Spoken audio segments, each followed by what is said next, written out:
নমস্কাৰ, আপুনি চাই আছে ইউথ এপ্টিটিউড। আজি কিছু কথা পাতিম প্ৰেমৰ ওপৰত। আহকচোন প্ৰথমতে এটি কাহিনী চাওঁ। দুপৰীয়াৰ সময়, 3 বজাত আমিনাৰ টিউচন আছে। গতিকে স্কুলৰ কিতাপখিনি বেগৰ পৰা উলিয়াই টিউচনৰ কিতাপখিনি ভৰাই ল'লে। আমিনা 10ম শ্ৰেণীৰ ছাত্ৰী। তাই এটি সাধাৰণ পৰিয়ালৰ ছোৱালী। দেউতাকে এটি সাধাৰণ কোম্পানী চাকৰিৰে পৰিয়ালটি পোহপাল দি আছে। তাই এই ঘৰখনৰ একমাত্ৰ সন্তান। তাই সকলো অভাৱ পূৰণ কৰিব নোৱাৰিলেও অতি মৰমেৰে তাইক ডাঙৰ দীঘল কৰিছে।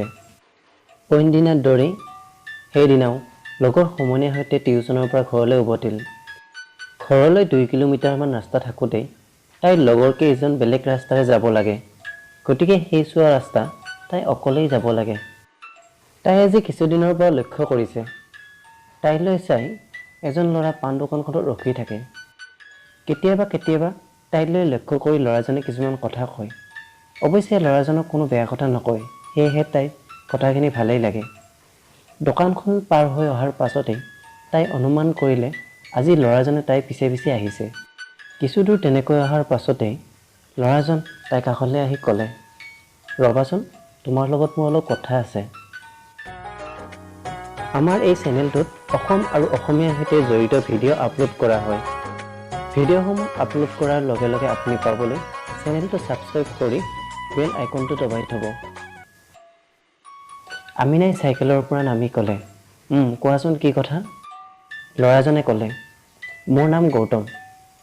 মই তোমাক বহু দিনৰ পৰা চাই আছোঁ। তোমাক মোৰ বহুত ভাল লাগে। তোমাক দেখাৰ পৰা কেৱল তোমালৈকে মনত পৰি থাকে। ৰাতিৰ সপোনতো তুমিয়েই আহি থাকা। মই তোমাক ভাল পাই পেলাইছোঁ। তুমি বা কি কোৱা? আমিনাই কোনো উত্তৰ নিদিয়াকৈ তাৰ পৰা গুচি আহিল। তাই অজান আনন্দত মতলীয়া হৈ পৰিল। তাই ঘৰ পায়েই বিচনাত বাগৰি তাই তাৰ কথা ভাবিব ধৰিলে। লাজে ভয়ে গাৰুটো সাৱটি মনে মনে অজান আনন্দত হাঁহিব ধৰিলে। পিছদিনা তাই টিউচনৰ পৰা আহোঁতে গৌতমে ৰখাই তাইৰ হাতত ধৰি সুধিলে, তুমি কি ভাবিলা? মোক উত্তৰটো লাগে। প্লিজ মোক বলিয়া নকৰিবা, কোৱা না প্লিজ। তাই কি ক'ম কি নক'ম ভাবি হ'ব দিয়া বুলি কৈ চাইকেলত উঠিল। সেইদিনা তাইৰ পিছে পিছে গৌতমো আহিল তাইৰ ঘৰৰ কাষলৈ। এইদৰেই সিহঁতৰ প্ৰেমৰ আৰম্ভণি হ'ল। সিহঁতে প্ৰায়ে একেলগে স্কুলত অহা যোৱা কৰা হ'ল। মাজে মাজে দুয়োটাই ৰেষ্টুৰেণ্টত গৈ খানা খোৱা, চিনেমা চাব যোৱা আদি কৰিব ধৰিলে। গৌতমেও কলেজ ক্ষতি কৰি তাইৰ সৈতে ফুৰিব যোৱা হ'ল। এনেকৈ কেইমাহমান যোৱাৰ পাছত ভেলেণ্টাইন ডে' আহিল। গৌতমে ভেলেণ্টাইন ডে'ৰ পাৰ্টিৰ বাবে তাইক সিহঁতৰ ঘৰলৈ মাতিলে। তাই প্ৰথমে যাব মান্তি নহ'ল, কিন্তু সি বহুত জোৰ কৰাত তাই মান্তি হ'ল। সেইদিনা আমিনাই লগৰ এজনী ঘৰত যাম বুলি ঘৰত কৈ গৌতমৰ ঘৰ পালেগৈ। গৌতমে তাইৰ বাবে ৰখি আছিল। তাৰ ঘৰত কোনো নাছিল। মাক বাপেক দুয়োজনে অফিচলৈ গৈছে। সি তাইৰ বাবে কিবা কিবি খোৱা বস্তু ৰেডি কৰি থৈছিল আৰু তাইৰ বাবে এযোৰ কাপোৰ আনি থৈছিল। আমিনাক কাপোৰযোৰ পিন্ধিব ক'লে। সিহঁতে খোৱা বস্তু অলপ খাই কথা পাতিব ধৰিলে। এনেকৈ বহু সময় পাৰ হ'ল। শেষত শাৰীৰিক মিলন পৰ্যন্ত হৈ গ'ল।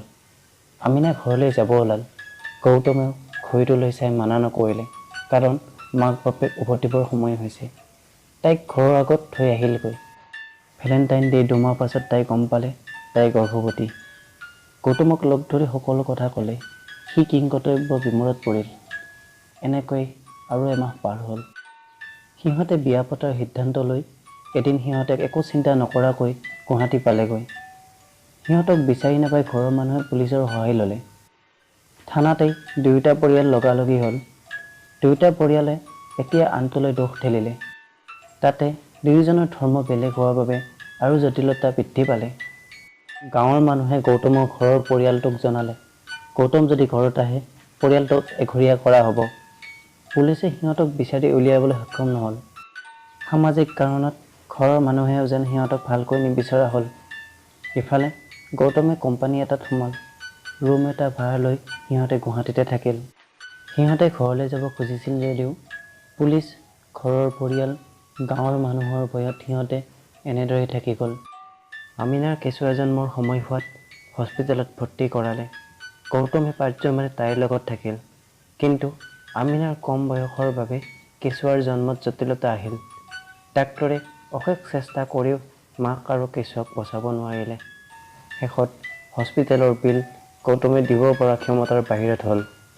উপায়ন্তৰ হৈ গৌতমে আত্মহননৰ পথ বাছি ল'লে। শেষত সিহঁতৰ মৃত শৰীৰ পুলিচৰ সহায়ত ঘৰলৈ পঠিয়াই দিয়া হ'ল।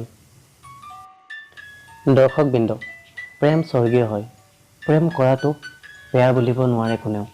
কিন্তু প্ৰেমৰ আৱেগত লোৱা কিছুমান সিদ্ধান্তই ভয়ংকৰ বিপদ কঢ়িয়াই আনিব পাৰে। আৱেগৰ বশৱৰ্তী হৈ কম বয়সতেই কৰা প্ৰেমৰ পৰিণতি বেয়া হোৱাৰ আশাই বেছি। এই প্ৰেমৰ বাবেই প্ৰতি বছৰে বহু কিশোৰৰ মৃত্যু হৈ আহিছে। বহুজনৰ জীৱনলৈ দুৰ্ভিক্ষ নামি আহিছে। পঢ়া শুনা এৰি জীৱন ধ্বংস কৰাও পৰিলক্ষিত হৈ আহিছে। প্ৰেমিক প্ৰেমিকাসকলক এই মঞ্চৰ পৰাই অনুৰোধ যে প্ৰেম যদিও আৱেগৰ প্ৰকাশ, তথাপি বিবেকৰ ব্যৱহাৰ সদায় কৰিব।